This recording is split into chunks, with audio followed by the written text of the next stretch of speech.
of course, this practice is more about being than doing, so it's quite difficult to give instructions for this practice because generally with instructions people then do something.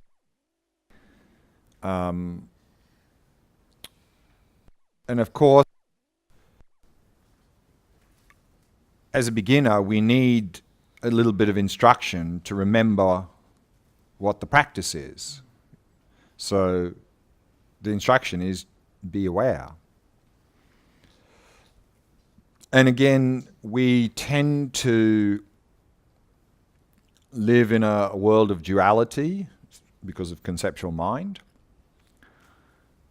And this practice is sort of is really going beyond that. So it's sort of quite new territory for most of us. And so even if you say be aware or know that you're aware, then often people go, yeah, but aware of what? Because we want to have this, we want to have something, an object.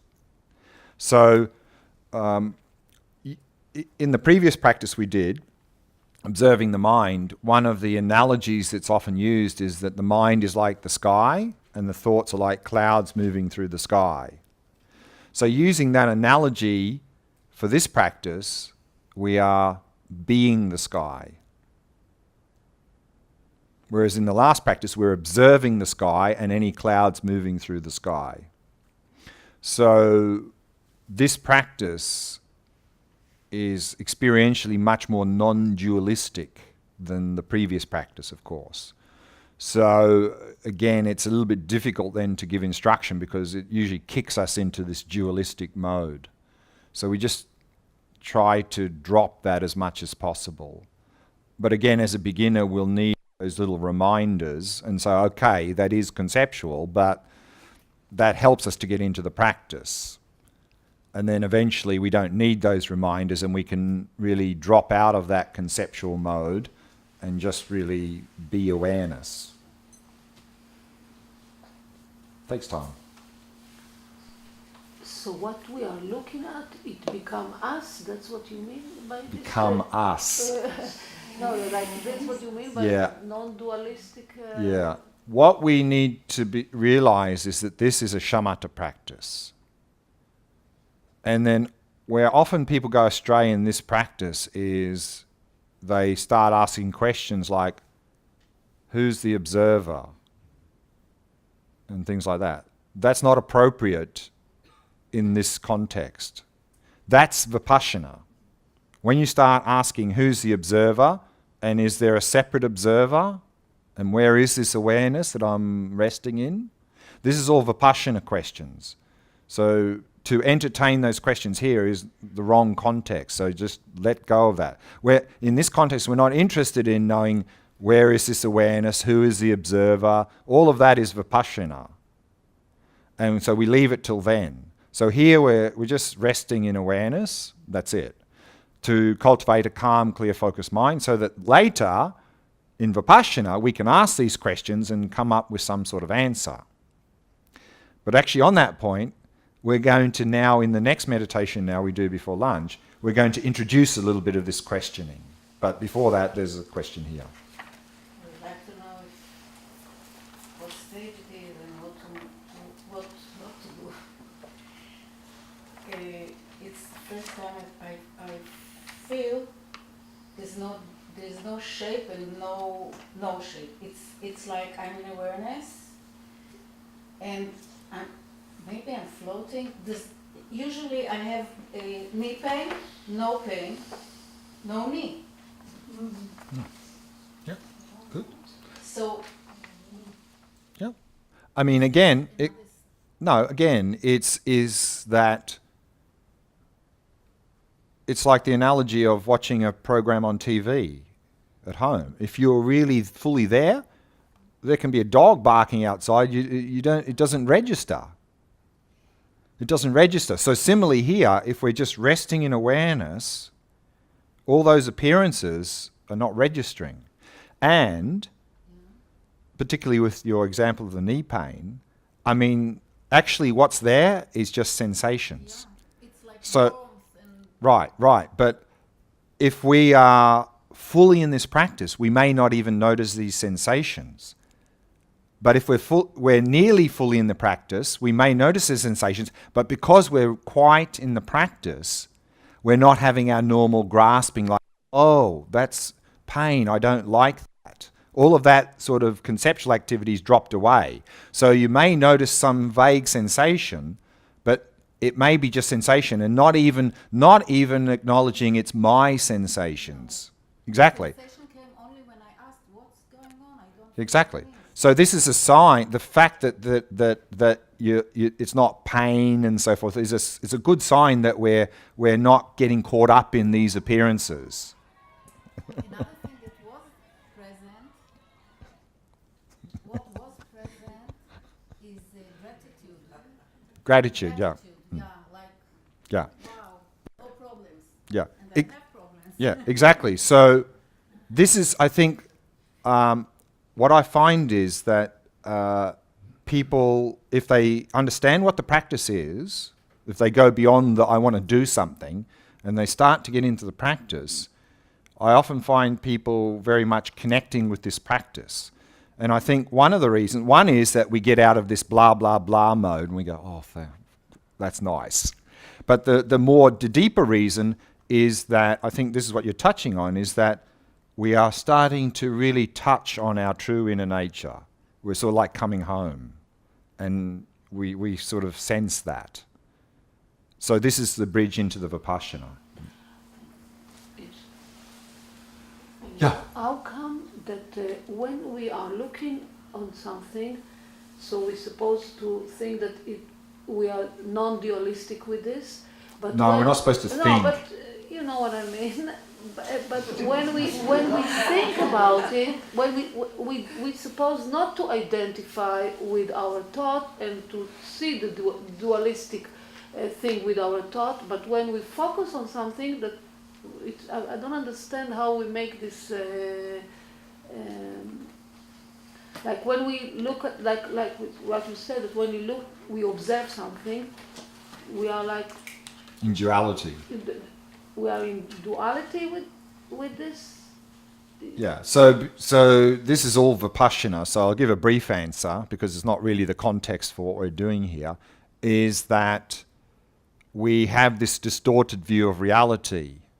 And so as soon as there's an appearance, whether it's in our mind or out there, automatically we grasp onto that appearance as something separate from us, independent of us. And that's why we live in a dualistic world. So if we can overcome that distorted view of reality, we can have appearances without the duality. But that's all Vipassana. So let's now, I want to read a little bit more from Alan Wallace's book here, Attention Evolution. A little bit more advice about this practice, and then we'll do the practice again and before we break for lunch. So this is on page 133. He says, after settling your body and mind in their natural states, you can simply be aware of being aware. You don't need to be in a sensory deprivation tank, and your mind doesn't have to be totally silenced. You can know with immediate certainty that consciousness is present, and with no other object of awareness you can cultivate attentional stability and clarity of that awareness. Let's see how Padmasambhava describes his subtlest way of achieving shamatha. So again, he's quoting Padmasambhava about this practice. And Padmasambhava says, while steadily gazing in the space in front of you, without meditating on anything, steadily concentrate your consciousness.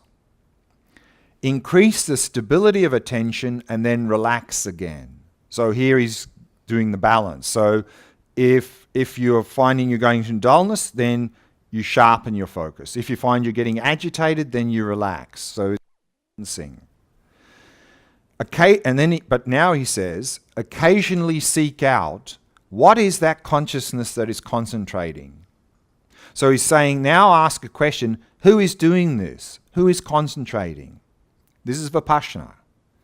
But he says, steadily concentrate again and then check it out again. Do that in an alternating fashion. Even if there are problems of laxity and lethargy, that will dispel them.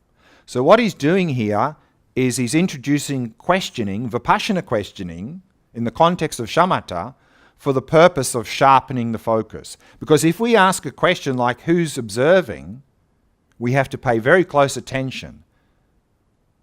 So if we're dull and we ask that question, we immediately sharpen, because we have to sharpen to look.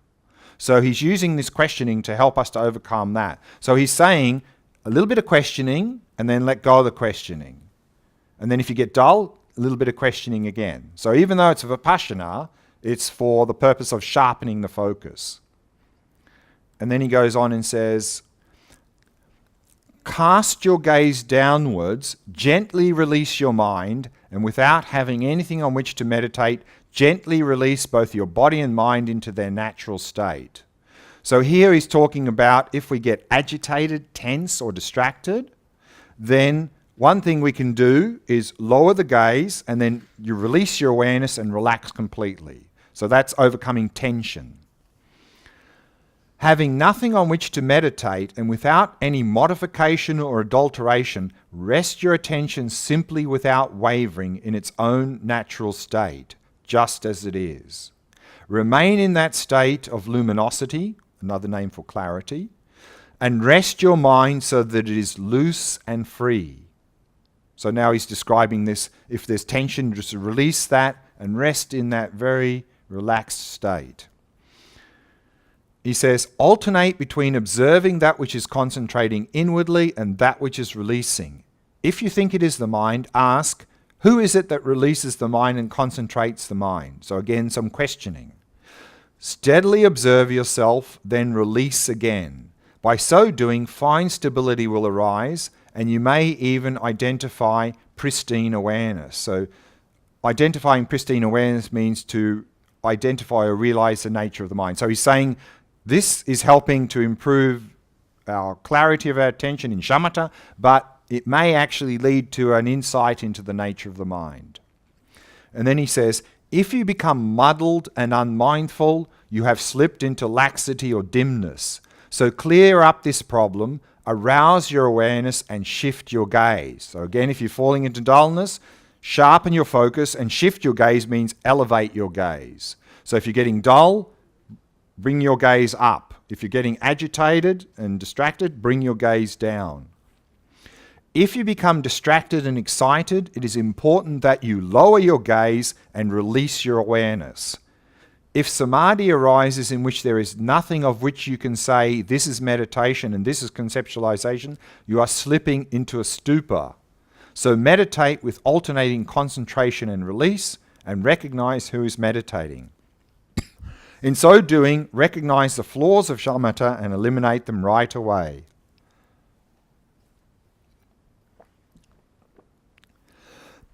So that's what we're going to do in this practice now. We're going to, of course, do the balancing.